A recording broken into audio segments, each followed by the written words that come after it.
Well, the first returns are coming in on the WNBA All-Star voting. Of course, it will be in Indianapolis.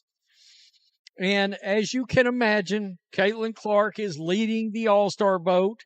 By the way, it looks like a massive... For nearly 2 years, the media told us this moment was inevitable.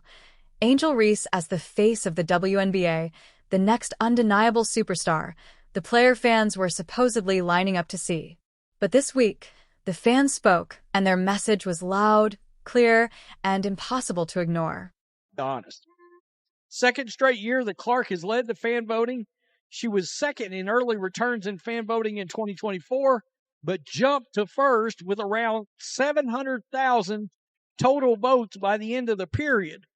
So I'm wondering, are we going to see 1 million votes this time? Because I saw somebody earlier that said so far, voting is actually way up versus exactly where we was at this time last year. Early returns from WNBA All-Star fan voting are in. Over 500,000 votes cast, record engagement, and a clear message from the fans. Angel Reese didn't crack the top 10.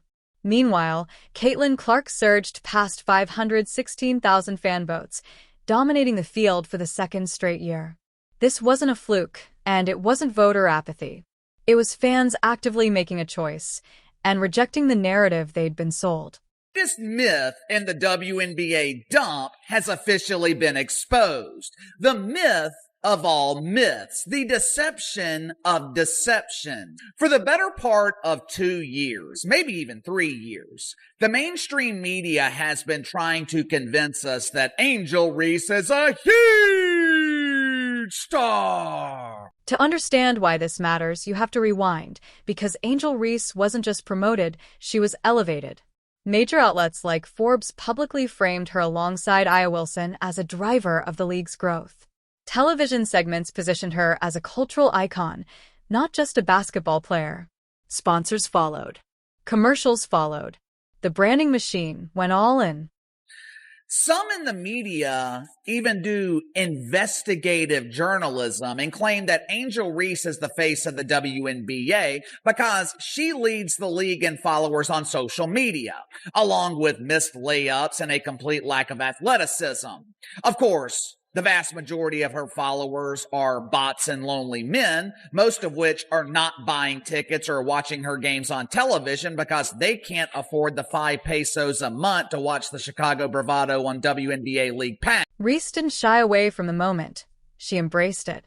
She leaned into the role of provocateur, personality, and self-styled star, and the media rewarded it because confidence sells, headlines sell, and conflict sells.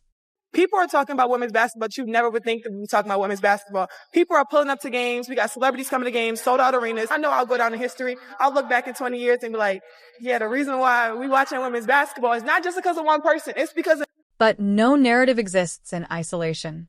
Angel Reese's rise has always been tied, fairly or not, to one name, Caitlin Clark. The LSU-Iowa rivalry turned women's basketball into appointment viewing. Clark brought record-breaking offense. Reese brought physicality, swagger, and controversy. Together, they changed the league's visibility, but only one translated that attention into sustained fan voting power. And there's a supposed, people keep telling me, supposed second most popular player in the league that doesn't look like the second most popular player at all. And in fact, a rookie I have been touting that is playing better than Angel Reese, Kiki Arifin. Well, basketball fans are showing up, and they have got her voted ahead of Angel right now. Angel is not in the top 10. Here's where emotion ends and evidence begins.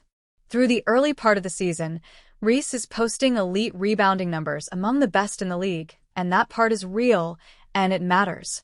But offensively, the efficiency struggles are just as real. Her field goal percentage sits near the bottom among qualified players, a serious challenge for any front court player expected to score near the rim. According to Forbes, Caitlin Clark is not responsible for elevating this turd into the mainstream. The ladies responsible for elevating the WNBA are Angel Reese and the unknown face of the Las Vegas Anonymous Faces. Fans didn't just vote against Reese, they voted for complete players. Aaliyah Boston brings efficiency, defense, and leadership. Nafisa Collier delivers MVP-level production on both ends. These players don't dominate just one column, they fill the box score, and that's what modern fans reward. To tell you where Angel Reese's place is, well, it's 13th place. And I can tell you right now, Jonquel Jones ought to be ahead. Here's the key detail many missed. Fans control 50% of all-star voting, while players and media split the other half. So when Reese finished 13th in fan voting with roughly 73,000 votes, that wasn't bias. It was participation. Caitlin Clark received more than 3 times that number, and that gap tells a story no marketing campaign can erase. Angel Reese is the most unskilled basketball player in the history of basketball, in my opinion, this wasn't about hate. It was about trust.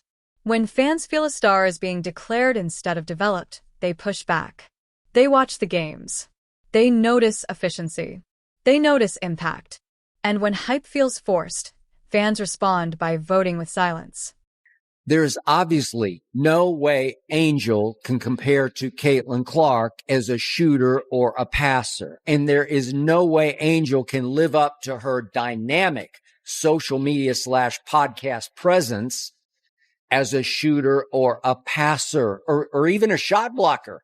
She's blocked only 2 shots so far this season. She doesn't even do that. This moment isn't a verdict, it's a crossroads. Angel Reese is still a rookie, and she still brings elite rebounding, physicality, and marketability. But superstardom in the WNBA has never been about branding alone. The next step is evolution, expanding offensive efficiency, defensive versatility, and consistency. She has energy. She has attitude. She has energy. She has an attitude. She'll rebound you the basketball. Great. Nothing else. She has nothing. She's got self-awareness. She knows that she's not a very good basketball. For the league, this vote delivered a message just as important. Fans are watching, they are informed, and they won't blindly follow narratives. The future of the WNBA won't be decided in boardrooms. It will be decided on the court, between the lines. Not only is the self-proclaimed Barbie not in the lead, Angel Reese isn't even close to making the top 10. All-star voting continues through the final window, with media and player ballots still to be counted. Reese still has time, not to talk, but to respond on the court, because nothing shifts perception faster than production.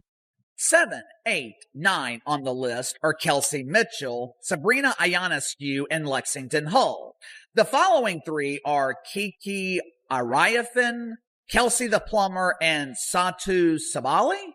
You mean to tell me these unknowns are ranked ahead of the... This wasn't humiliation. It was accountability. The fans didn't cancel Angel Reese. They challenged her. And in professional sports, that's exactly where real stars are forged. Lexi Hall, 217,000, and there is Kiki Arifin, 213,500. She's averaging a double-double, a legit double-double, with a good field goal percentage.